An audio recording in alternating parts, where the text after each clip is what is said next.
Hello, my name is Carole. Welcome to my sewing room. Today I'm going to be talking about a top I've made using this Lutterloh system. Now I know a lot of you that watch my channel aren't interested in the Lutterloh or the pattern drawing system, but that's okay because quite often what we are interested in is just seeing a pattern on a piece of paper and then seeing it made up. So I hope you enjoy it even if you're not interested in this. In case this is the first Lutterloh video you have seen of mine, this is a system that my mum gifted to me about 4 years ago now. She'd bought it in the 1970s, used it a little bit, and then it was put away for a long time. So she gave it to me and I have had some fun making some patterns. I think I've made about 8 garments, maybe more than that. But what I thought I'd do this time round is actually go back to basics for you. So I have made a very simple jersey top here, but what I've done is every now and again I show how you actually draw it out, and I will include that this time round. But what I will do is put timestamps in the video. So down below in the description box, I will put when the drawing out bit of filming starts and ends. So if you want to skip that, that's easy. You just go on to the next part. So this was the 1970s version, and I have quite a few supplements now, I would say. Yeah, I bought them backtrack. I don't often buy them, but a very kind lady called Pamela said she had a duplicate and sent it to me from America. This was almost a year ago now, but I spotted a top in there that I wanted to make.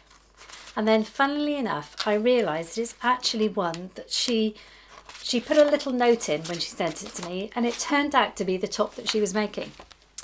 So here it is. It's a very basic jersey roll. Was it a roll neck top? I've done it in this rib jersey. So that is what I was looking for.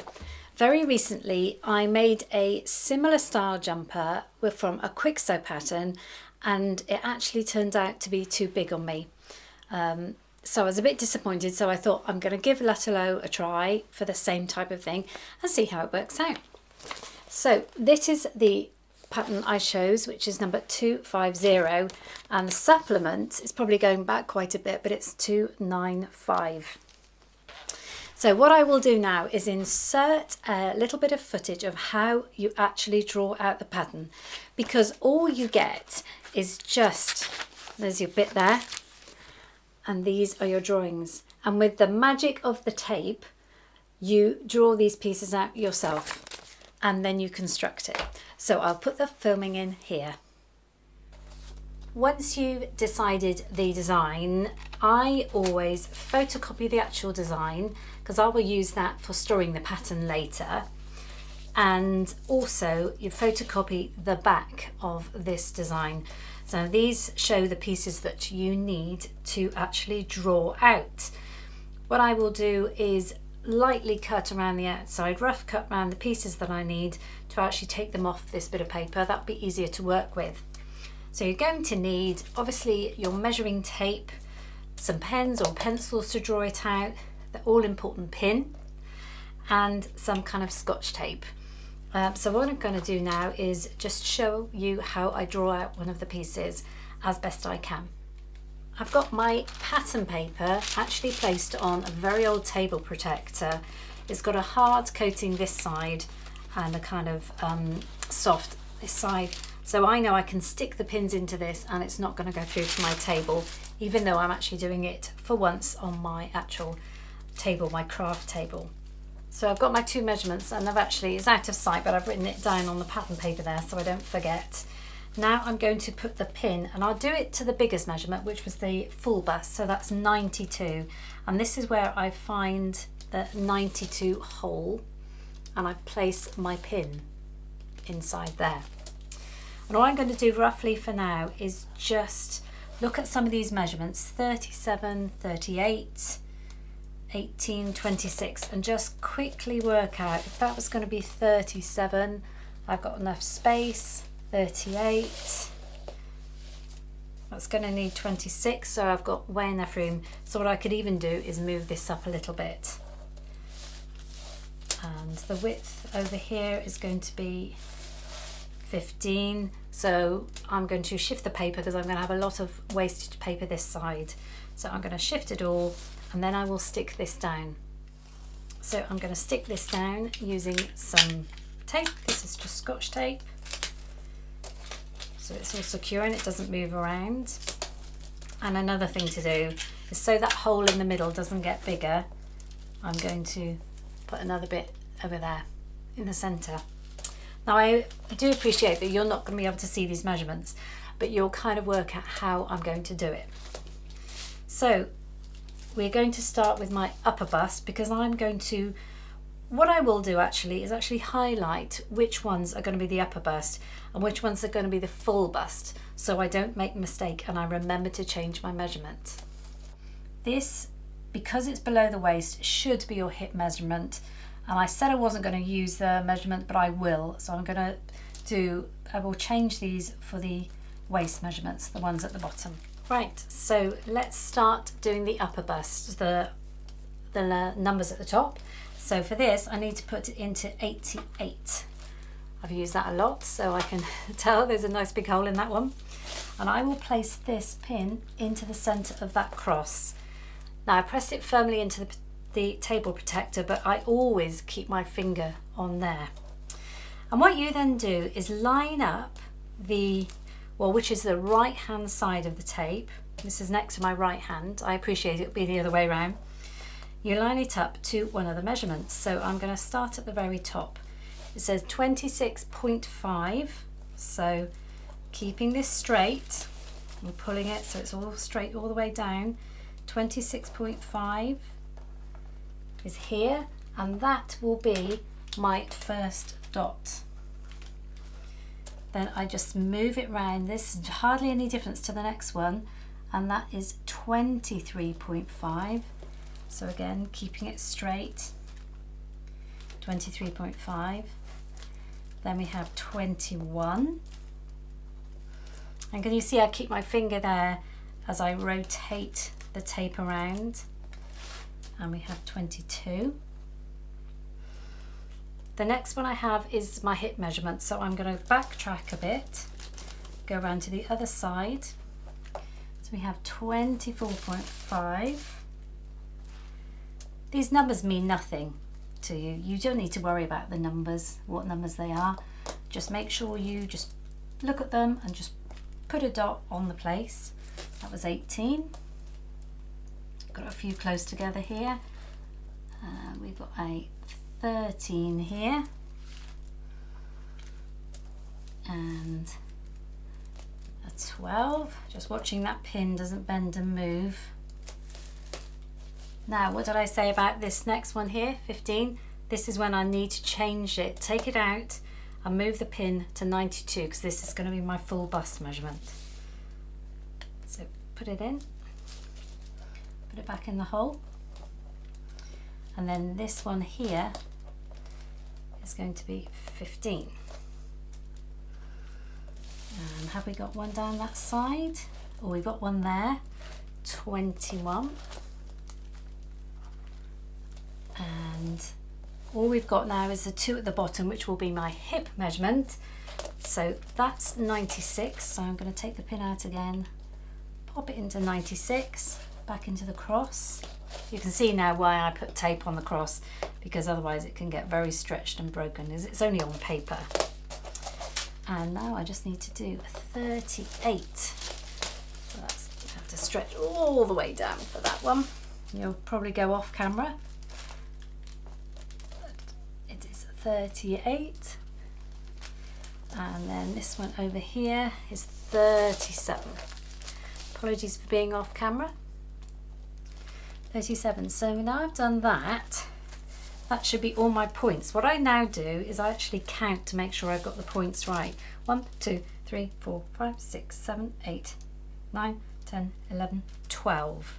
1, 2, 3, 4, 5, 6, 7, 8, 9, 10, 11, 12. Perfect. There we go. Next stage now is to join these points together. and that's when the French curve comes into play. You do have one with a kit, but I use a different one. So I've got my just a cheap French curve from Amazon. I've got my long ruler to do the front. I know I'm going to need that. And this here I got from, I think it's ShopStitchBuzz.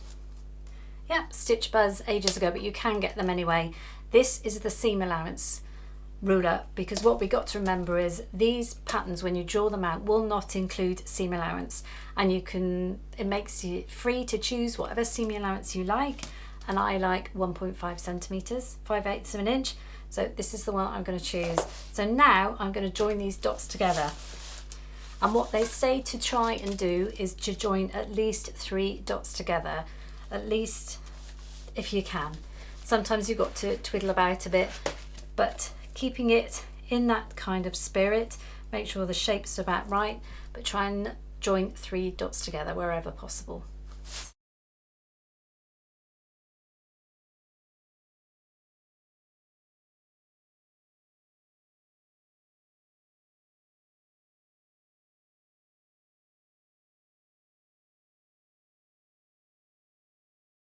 That is a good representation of what it's meant to look like. What I will do is actually, is it perpendicular to the fold, because obviously this will be the fold line. You don't need a seam allowance there, of course, but this will be the grain line, dead straight along there. So this is piece A. You've got a point A there they're telling you to put on. They're telling you where the waistband was, which was along this line here. So this is where you could lengthen or shorten it. But other than that, all I've got to do now is go around it again and mark the seam allowance. Not on that bit, obviously on this side. Okay, front piece all done. I've got all my pieces cut out, and there's just one thing I do, and that is make sure, especially if it's a top, to make sure the side seams are the right length, which they are. They're meeting both at the hem and the shoulder. And also, talking about shoulder seams, making sure they are, my goodness, they are absolutely spot on, which is incredible for me, considering I add the seam allowance as well. I could try the centre fronts, make sure they're the same. They're nice and straight. Obviously they're not going to match up because you've got the back and the front. But yeah, I'm very pleased with that. So all I need to do now is go ahead and make up the design. I love the way I said in that video, and then you go on to make the top, as if it's just like that. Obviously I did make it, and I am really pleased with it, but I just wanted to go over something that I wasn't sure about. So obviously I drew the pieces out. Now, I will say, as I said in that video, always remember to do your seam allowance. And what did I do? But I forgot to do the seam allowance for the neck bit. So I had this all cut out, so I just had to put it on another bit of paper and go around with my seam allowance. Now, this is the bit out of everything that I wasn't sure about. There are 2 tops that you cut out from the same pattern, but 2 different necklines. The one I was looking for is the higher one here, not the lower one. And I assure you that I cut out the higher one, which was that one there, but it is not high at all. So this is the height. So I worked out that you cut out 2. Now, of course, with Lutterloh, they don't tell you how many of anything to cut out. It's all kind of knowledge. I could have cut out 4 and then obviously sewn them together and got the full height, but you would have had a seam line across the top here. Don't want that. So I thought I would get away with folding it over like that and then doing the smaller seam allowance here, and that was the height I ended up with. And as you can see, it probably should have been higher, but unless you're cutting out 4 and doubling them, I'm not entirely sure how you could have got that height of neck, roll neck. Having said all that, I am really happy with this. It's a really nice height. Obviously this, what I'm wearing now, is actually a toaster sweater from somebody patterns, and I can't remember who. I'll put it down below. And as you can see, this is quite high on me anyway. So this is actually ideal. The only other issue I had with it, it does fit quite well, but because I chose, even though it's for a stretch fabric, I chose a beautiful drapey knit fabric, rib knit fabric. It had 150% stretch. It is super stretchy. So what didn't I think about? What I should have done is, because of the amount of stretch, I should have not used my correct measurements. I should have gone down, perhaps, use a lesser measurement to draw it all out. Because these seams here, these shoulder seams, are now ending up about here on me. When I actually matched this up to the pattern pieces, it's an inch longer than the pattern piece, and that is even before you kind of take an allowance for the seam allowance. I did sew it with a walking foot, so I tried to minimize stretch, but there we go. So as you'll see on me, I will try it on for you in a minute. It is slightly dropped here, and actually I've just noticed that this is as well. So there we go. I love it. It is super drapey fabric, as I said, and you can probably see it there. So what I did is put a band along the bottom. So all that is just a rectangle of fabric doubled over and creating a band.